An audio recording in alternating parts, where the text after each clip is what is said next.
বন্ধুরা, আশা করি তোমরা সবাই ভালো আছো। তোমার চ্যানেলে তোমাদের সবাইকে স্বাগতম। তো আজ এই মুহূর্তে আমরা যেটা সলভ করব সেটা হচ্ছে আমাদের বাংলার একদম একটা গুরুত্বপূর্ণ পেজ, যেটা হলো পেজ নম্বর 9। তো চলো পরপর আমরা প্রশ্নগুলো শেয়ার করবো এবং তার সঙ্গে উত্তর অবশ্যই শুধুমাত্র এমসিকিউ নয়, এমসিকিউ এবং এসএকিউ প্রত্যেকটা পার্টের উত্তর আমরা আলোচনা করব আমাদের এই মুহূর্তের আলোচনা পেজ নম্বর 9। তো প্রথম প্রশ্ন, তোমার গল্প তো দিব্যি হয়েছে বক্তাকে। উত্তর হচ্ছে ছোট মেশো।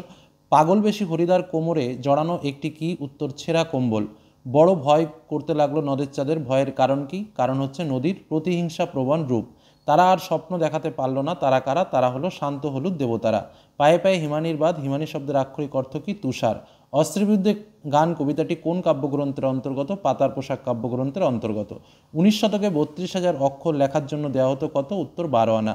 ফাউন্টেন পেনের বাংলা নাম ঝর্ণা কলম নামটি সম্ভবত কে দিয়েছিলেন? উত্তর রবীন্দ্রনাথ। হিমালয় যেন পৃথিবীর মানদণ্ড, এটি কার উক্তি? উত্তর কালিদাসের। ক্রিয়াপদের সঙ্গে সম্পর্কহীন পদকে কি বলা হয়? নিমিত্তকারক। ক্রিয়াপদের সঙ্গে সম্পর্কহীন পদকে বলা হয় অকারক। ঠিক আছে, ক্রিয়াপদের সঙ্গে সম্পর্কহীন পদকে বলা হয় অকারক। রাজা গেলেন শিকারে, চিহ্নিত পদটি হলো কি? রাজা গেলেন শিকারে, এটি হলো নিমিত্তকারক, শিকারের জন্য। পরবর্তী প্রশ্ন, রাজায় রাজায় যুদ্ধ হয়, এই বাক্যের কর্তাটি কি? এই বাক্যের কর্তাটি হলো ব্যতিহার কর্তা। আচ্ছা, রামদাস আর কোনো প্রশ্ন করিল না, চিহ্নিত পদটি যে সমাসের উদাহরণ সেটি হলো কি? রামদাস, রামের দাস অর্থাৎ তৎপুরুষ সমাস। পরবর্তী প্রশ্ন, তোরা সব জয়ধ্বনি কর, এটি কোন বাচ্যের উদাহরণ? উত্তর কর্তৃবাচ্য। আবার তোরা মানুষা বাক্যটি হলো কি? অনুজ্ঞাসূচক বাক্য। কোনটি কর্মবাচ্যের উদাহরণ? ঘণ্টা বাজে। নবরত্ন শব্দটি হলো কি? উত্তর হচ্ছে দ্বিগু সমাস। এবার চলে যাব এসএকিউ প্রশ্ন। সারা বাড়িতে শোরগোল পড়ে যায়, শোরগোলের কারণ কি? আমি প্রশ্নগুলোর উত্তর তোমাদের সামনে বলবো, তোমরা একটু মন দিয়ে শুনে নেবে, প্রয়োজনে নোটস করে নেবে। তো এক্ষেত্রে সারা বাড়িতে কি বললাম? প্রশ্নটা সারা বাড়িতে শোরগোল পড়ে যায়, শোরগোলের কারণ কি ছিল? কারণ তপনের লেখা গল্প সন্ধ্যাতারা পত্রিকায় প্রকাশিত হওয়ায় সারা বাড়িতে শোরগোল পড়ে যায়। বড়বাবু হাসিতে লাগিলেন, বড়বাবুর হাসির কারণ কি? কারণ জগদীশবাবু যখন বললেন যে গিরিশ মহাপাত্রের মাথায় লেবুর যে তেলের গন্ধ থানাশুদ্ধ লোককে পাগল করে দিয়েছে বা থানাশুদ্ধ লোকের মাথা ধরে গেল, তখনই কিন্তু বড়বাবু এই কথা শুনে হাসতে লাগলেন। পরবর্তী প্রশ্ন, জগদীশ বাবুর কিভাবে সন্ন্যাসীর পায়ের ধুলো পেল? জগদীশবাবু একজোড়া কাঠের খড়মে সোনার বোল লাগিয়ে সন্ন্যাসীর পায়ের কাছে ধরলে তিনি কিন্তু সেই হাত বাড়িয়ে দেন এবং সেই সুযোগে জগদীশবাবু তার পায়ের ধুলো নিয়েছিলেন। পরবর্তী প্রশ্ন, জামা অদল বদলের বুদ্ধি কার মাথায় এসেছিল? জামা অদল বদলের বুদ্ধি অমৃতের মাথায় এসেছিল। নিজেকে কেবল বুঝাইতে পারে না, কি বোঝাইতে পারে না?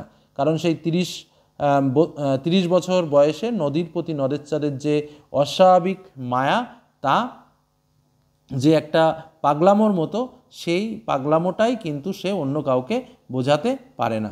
পরবর্তী প্রশ্নে আমরা চলে আসি। দেখো কি বলেছে কবিতা থেকে প্রশ্ন। এবার অস্ত্র ফেলো, অস্ত্র ফেলো, অস্ত্র রাখো। কোথায় অস্ত্র ফেলার কথা বলা হয়েছে? কোথায় অস্ত্র ফেলার কথা বলা হয়েছে? কি লিখবে উত্তরে? অস্ত্রকে গানের দুটি পায়ে ফেলে রাখার কথা বলা হয়েছে। এসো যুগান্তের কবি, কবির ভূমিকাটি কি হবে? কবির ভূমিকা হবে অন্যায় অত্যাচারের প্রতিবাদ করে আফ্রিকার কাছে ক্ষমা চাওয়া এবং একটা নতুন যুগের সূচনা করা। আমাদের পথ নেই আর, তাহলে আমাদের করণীয় কি? আমাদের পথ নেই আর, তাহলে আমাদের করণীয় একটাই, যেটা হচ্ছে সংঘবদ্ধ হয়ে থাকা বা আরও বেঁধে বেঁধে থাকা। তারপরের প্রশ্ন, শিশু আর বাড়িরা খুন হলো। শিশু আর বাড়িরা কেন খুন হয়েছিল? কারণ এই যে যুদ্ধ হয়েছিল, সেই যুদ্ধের ফলে শিশু আর বাড়িরা খুন হয়েছিল। ওরে ওই স্তব্ধ চরাচর, চরাচর স্তব্ধ কেন? কারণ যে ধ্বংসলীলা হয়েছিল, সেই ধ্বংসলীলায় যে প্রলয়ঙ্কার যে শিবের অট্টরোল, সেই অট্টরোলের হট্টগোলে চারিদিকে চরাচর স্তব্ধ হয়ে গেছে। পরবর্তী প্রশ্ন থেকে তোমার প্রবন্ধ থেকে, হারিয়ে যাওয়া কালি কলমে বর্ণিত সবচেয়ে দামি কলমটির দাম কত? উত্তর হচ্ছে কি? 2500 পাউন্ড। বিশ্ববিদ্যালয়ে নিযুক্ত পরিভাষা সমিতি নবাগত রাসায়নিক বস্তুর ইংরেজি নাম সম্বন্ধে কি বিধান দিয়েছিল? বলেছিল কলকাতা বিশ্ববিদ্যালয়ে নিযুক্ত পরিষেবা সমিতির বিধান ছিল যে নবাগত রাসায়নিক বস্তুর ইংরেজি নামই বাংলায় বানানো চলবে। আবারও বলছি, নবাগত রাসায়নিক বস্তুর ইংরেজি নামই বাংলায় বানানো চলবে। পরবর্তী প্রশ্ন, আমরা ফেরার পথে কোনো পুকুরে তা ফেলে দিয়ে আসতাম। বক্তা কেন পুকুরে ফেলে দিয়ে আসতেন? কারণ বাইরে ফেললে সেটি গরু খেয়ে নিলে অমঙ্গল, কারণ গরুকে অক্ষর খাওয়ানো পাপ। পরবর্তী প্রশ্ন, পরিভাষার উদ্দেশ্য কি? পরিভাষার উদ্দেশ্য হলো ভাষার সংক্ষেপ এবং অর্থ সুনির্দিষ্ট করা। তারপরে আসি ব্যাকরণের প্রশ্ন। শূন্য বিভক্তি কাকে বলে? একদম সহজ প্রশ্ন, যে শব্দ বিভক্তি চিহ্ন শব্দের সঙ্গে যুক্ত হয়েও নিজে অপ্রকাশিত থাকে এবং শব্দকে পদে পরিণত করে তাকে শূন্য বিভক্তি বলে। এ কার লেখা? কর্তৃবাচ্য পরিণত করে। তাহলে কী হবে এটা? কি বললাম, সরি, একটি অনুজ্ঞাসূচক বাক্যের উদাহরণ দাও। যেমন একটা অনুজ্ঞাসূচক বাক্য মানে ধরো আবার তোরা মানুষ, এরকমভাবে দেওয়া যেতে পারে। এ কার লেখা? কর্তৃবাচ্য পরিবর্তন করো। এ কার লেখা মানে তুমি লিখতে পারো লেখক কে বা এটা কে লিখেছে, ঠিক আছে। তারপরে কোশ্চেন, বাক্যশ্রয়ী সমাস কাকে বলে? যে সমাসবদ্ধ পদকে আশ্রয় করে একটি বাক্যের অর্থ প্রকাশিত হয় তাকে বাক্যশ্রয়ী সমাস বলে। যেমন ধরো রবীন্দ্র জন্ম জয়ন্তী, ঠিক আছে, মানে রবীন্দ্রনাথের জন্ম উপলক্ষে যে জয়ন্তী উৎসব তাকে বলে রবীন্দ্র জন্ম জয়ন্তী। আচ্ছা, তারপরের কোশ্চেন, সমধাতুজ কর্তার একটা উদাহরণ দাও। সমধাতুজ কর্তা মানে কি? যে কর্তা একই ধাতু থেকে উৎপন্ন হয় তাকেই কিন্তু সমধাতুজ কর্তা বলে। তো স্বাভাবিকভাবে যেমন কি বলবো, যে নাচুনি নাচছে, কাঁদুনি কাঁদছে, এরকমভাবে বলতে হবে। আচ্ছা, পঙ্কে জন্মে যা ব্যাসবাক্যটি সমাসবদ্ধ করে সমাসের নাম লেখো। পঙ্কে জন্মে যা কী হবে? পঙ্কজ। তাহলে সমাসটা কী হবে? পঙ্কে জন্মে যা পঙ্কজ। পঙ্কজ হলো উপপদ তৎপুরুষ সমাস। পরবর্তী প্রশ্নে চলে আসি। কি বলছে? প্রযোজ্য কর্তা কাকে বলে? তাহলে প্রযোজ্য কর্তা কি? যে কর্তা অন্যের প্রেরণায় কার্য সম্পাদন করে তাকেই বলে প্রযোজ্য কর্তা। আচ্ছা, বাবুটির স্বাস্থ্য গেছে কিন্তু শখ 16 আনায় বজায় আছে, সরল বাক্যে পরিণত করো। তার মানে কমাটাকে ওঠাতে হবে, কিন্তুটাকে ওঠাতে হবে। তাহলে বাবুটির স্বাস্থ্য গেছে কিন্তু শখ 16 আনায় বজায় আছে, তাহলে কি লিখবো? বাবুটির স্বাস্থ্য গেলেও শখ 16 আনায় বজায় আছে, তাই তো। আচ্ছা, পরবর্তী প্রশ্ন, কর্ম কর্তৃবাচ্য কাকে বলে? আমরা একদম সহজে যেটা বুঝি, যে বাক্যে জড় বস্তু সেটাই কর্ম কর্তৃবাচ্য। তার সংজ্ঞা হিসেবে কি লিখবে? যে বাক্যে কর্তা অনুপস্থিত থাকে এবং কর্মই কর্তারূপে প্রতীয়মান হয় তাকেই কর্ম কর্তৃবাচ্য বলা হয়। আরেকটা প্রশ্ন রয়েছে ব্যাকরণ থেকে, যেটা হচ্ছে বিশেষ্য খণ্ড কাকে বলে? তাহলে বিশেষ্য খণ্ড কি?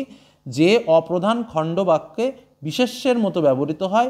প্রধান খণ্ড বাক্যের কোনো পদের সঙ্গে যুক্ত হয় তখন তাকে বলা হয় বিশেষ্য খণ্ড। আমি আবারও সংজ্ঞাটা বলে দিচ্ছি, তোমরা প্রয়োজনে নোটস করে নাও।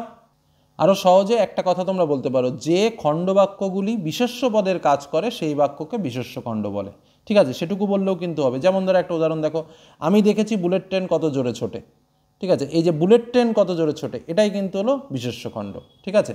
তো যাই হোক, বিশেষ্য খণ্ডের মধ্যে আবার ভাগ আছে, বিশেষ্য খণ্ডের অপ্রধান খণ্ড, বিশেষ্যের প্রধান খণ্ড, সেটা দরকার নেই, শুধু এটুকুই বললেই কিন্তু তোমরা পারবে। তো এই হলো আমাদের পেজ 9-এর শর্ট টাইপের যে প্রশ্ন ছিল আমরা সেগুলো কিন্তু আলোচনা করলাম, এমসিকিউ আলোচনা করলাম এবং এসএকিউ সম্পূর্ণরূপে আলোচনা করলাম। এর পরবর্তী আলোচনায় আমরা পরবর্তী পেজ সম্পর্কে আলোচনা করব। তোমাদের যদি এই টাইপসের ভিডিও ভালো লাগে তাহলে কিন্তু তোমরা অবশ্যই জানিও। আমরা কমপ্লিট করলাম পেজ নম্বর 9 বাংলা। ওকে, ধন্যবাদ।